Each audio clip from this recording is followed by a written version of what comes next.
नमस्कार साथियों। आज हम जैसा कि देख रहे हैं मेहरानगढ़ दुर्ग जो जोधपुर में स्थित है उसकी बात करने जा रहे हैं। मेहरानगढ़ दुर्ग को मैंने आज आपको चित्र के माध्यम से समझाने की कोशिश की है। इस चित्र के माध्यम से ये मेहरानगढ़ दुर्ग है अपना और जोधपुर शहर में ये स्थित है। तो अब इसकी प्रत्येक जानकारी हम इस चित्र के आधार पर लेंगे जो कि हम आराम से समझ सकते हैं। तो आइए शुरुआत करते हैं। सबसे पहले मेहरानगढ़ दुर्ग कहाँ स्थित है? जोधपुर शहर में स्थित है। और ये जो आपको दिख रही है 1 2 3 4 5 ये पहाड़ियां हैं और इन पहाड़ियों का नाम है पंचेतिका पहाड़ी। याद रखेंगे, पंचेतिका पहाड़ी पर मेहरानगढ़ दुर्ग स्थित है। इसी पहाड़ी को हम चिड़िया टूक पहाड़ी के नाम से भी जानते हैं। चिड़िया टूक पहाड़ी, दोनों ही नाम सही है। पंचेतिका पहाड़ी और चिड़िया टूक पहाड़ी पर स्थित है कौन सा दुर्ग? जोधपुर का दुर्ग मेहरानगढ़ दुर्ग। इसलिए इसकी श्रेणी हम रख सकते हैं पहाड़ी पर स्थित है। तो ये दुर्ग है अपना गिरि दुर्ग। निर्माण शुरू करवाया किसने? तो ये जो आपको दिखाई दे रही हैं ये है रिद्धिबाई। रिद्धिबाई करणी माता। इस करणी माता के हाथों से राव जोधा ने, इसका निर्माण किसने करवाया? राव जोधा ने। राव जोधा ने इस दुर्ग का निर्माण करवाया और रिद्धिबाई करणी माता के हाथों से नीम का पहला पत्थर, नीम का पहला पत्थर करणी माता के हाथों से रखवाया 12 मई 1459 को और वार था आपका शनिवार। इस प्रकार मेहरानगढ़ दुर्ग की नींव राव जोधा ने करणी माता के हाथों से रखवाई। इसके बाद ये जो दुर्ग है सही सलामत निर्विघ्न संपन्न हो जाए, इसके लिए ये जो मैंने चित्र बनाया है आपके लिए, ये चित्र है राजा राम या रजिया। राजा राम या रजिया है जिन्होंने स्वैच्छिक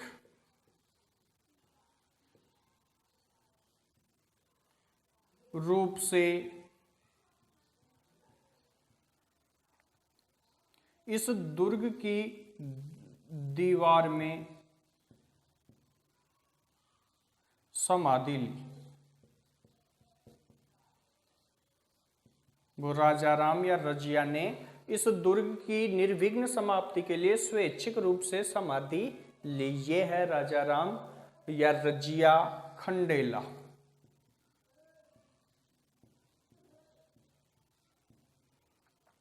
इसके बाद हम इसका निर्माण हुआ, उसके बाद ये जो है ये है इसका प्रवेश द्वार। इस दुर्ग का प्रवेश द्वार है जिसे लोहे पोल के नाम से जानते हैं। लोहे पोल मेहरानगढ़ दुर्ग का जो प्रवेश द्वार है किस नाम से जाना जाता है? लोहे पोल। इसकी क्या विशेषता है इस लोहे पोल की? कि यहां पर 31 सतियों के 31 सतियों के हाथों के निशान हैं। हाथों के निशान मौजूद हैं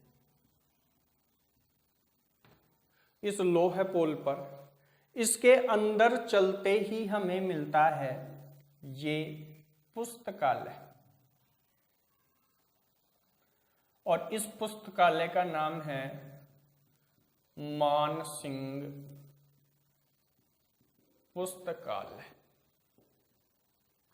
यहां से पुस्तक लेकर के हम इस छतरी के ऊपर बैठकर पढ़ सकते हैं। और ये छतरी है अपनी मामा भांजा की छतरी। मामा भांजा की छतरी। ये मामा भांजा कौन थे? तो धन्ना सिंह और कीरत सिंह थे। इनकी छतरी मेहरानगढ़ दुर्ग के अंदर स्थित है।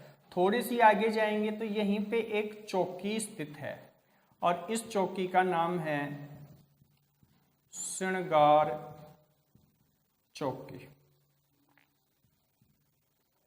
श्रृंगार चौकी के बाद हम यदि बात करें तो यहां ऊपर ये 3 आपको KSG, ये 3 आपकी तोप है और KSG के नाम से हम इनको याद कर सकते हैं। K फॉर किलकिला तोप, किलकिला तोप। दूसरी S फॉर शंभू बाण,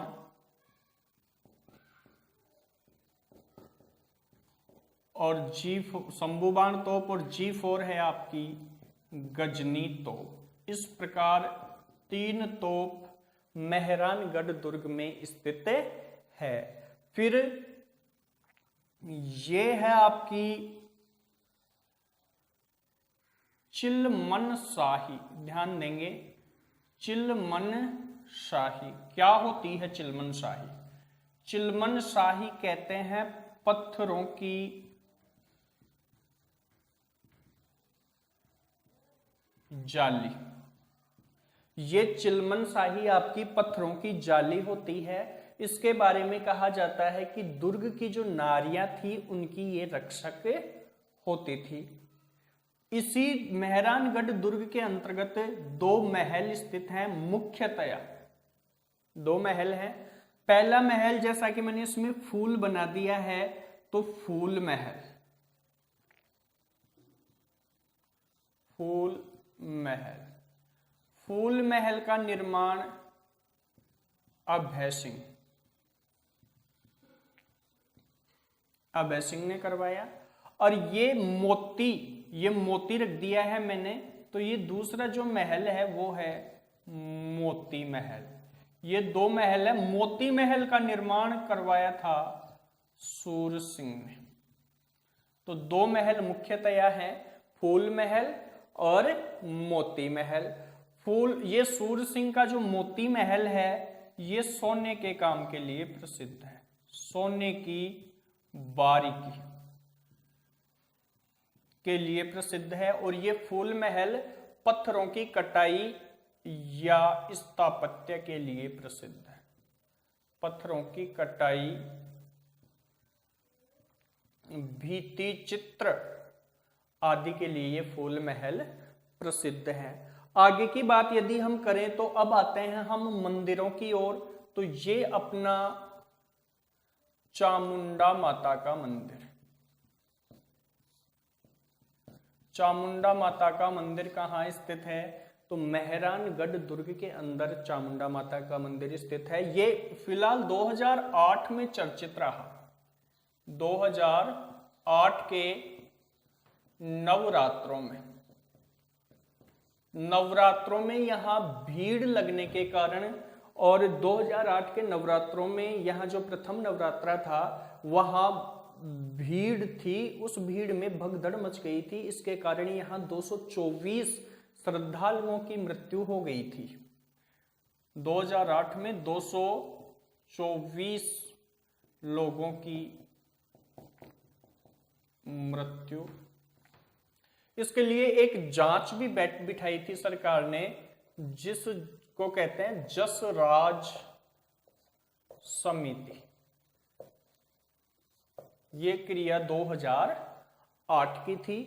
इसके बाद यहां ये जो दिखाई दे रहा है ये है शेरशाह है सूरी की मस्जिद। शेरशाह है सूरी की मस्जिद। ये शेरशाह सूरी की मस्जिद, और ये है मजार। भूरेखा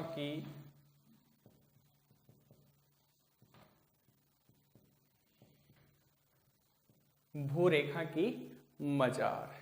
अब इस दुर्ग की इतनी बातें जानने के बाद हम देख लेते हैं इस दुर्ग के उपनाम। उपनाम किस किस प्रकार से हैं, इसके उपनाम देखेंगे। पहला उपनाम हम कह सकते हैं कि ये ऊपर से मैंने इसको सकरा बनाया है और नीचे से चौड़ा, इस कारण इसका जो पहला उपनाम है वो है कागमुखी। कागमुखी दुर्ग। क्यों कहते हैं इसे कागमुखी दुर्ग? क्योंकि ऊपर से सकरा, ऊपर से देखने पर यह ऊपर से सकरा और नीचे से चौड़ा दिखाई देता है। दूसरा जो नाम है इसको कहते हैं, जब ये बनकर तैयार हुआ तो पंडितों ने इसकी जन्म कुंडली बनाई और जन्म कुंडली के आधार पर इसका जो नाम है वो निकाला गया गढ़ चिंतामणि। दूसरा नाम है इसका गढ़ चिंतामणि। तीसरा नाम है, यहां पे रहने वाले शासक सूर्य वंश से संबंधित थे, इसलिए इसे सूर्यगढ़ कहते हैं। इस सूर्यगढ़ के कारण सूर्य नगरी अर्थात जोधपुर को सूर्य नगरी के नाम से जानते हैं। चौथा नाम है, इसकी आकृति मोर के कारण होने के कारण इसे मयूर ध्वजगढ़ भी कहते हैं। मयूर ध्वजगढ़ के नाम से भी इसे जाना जाता है। एक अन्य नाम इसे जबरागढ़ दुर्ग के नाम से भी जानते हैं। अब जो अपना मोस्ट प्रश्न जहां से पूछने की सबसे ज्यादा संभावना रहती है कि उक्तियां, कौन से इतिहासकार ने इस दुर्ग के बारे में कौन सी उक्तियां कही है। जैसे रणथंभौर के दुर्ग के बारे में ओझा जी ने कहा था इसकी आकृति अंडाकार है।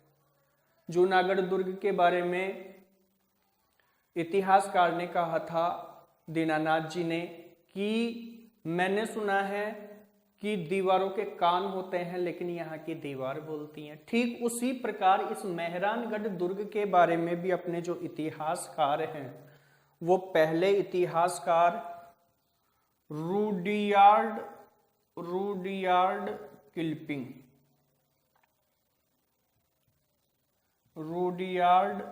किल्पिंग ने कहा है कि मेहरानगढ़ दुर्ग का निर्माण परियों या फरिश्तों द्वारा है। परियों द्वारा व फरिश्तों ने किया है। फरिश्तों के द्वारा किया गया है। इसकी सुंदरता को देख करके ये उक्ति कही थी रूडियार्ड किल्पिंग ने। अपने दूसरे इतिहासकार हैं कर्नल जेम्स टोड महोदय ने कहा है, जेम्स टोड महोदय जी ने, कि इस दुर्ग की खिड़कियों पर बैठकर राव जोधा के पुत्र इस दुर्ग के महलों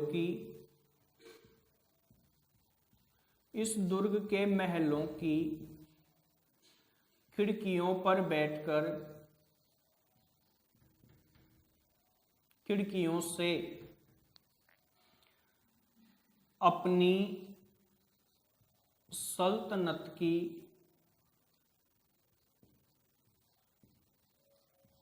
देखरेख कर सकते हैं।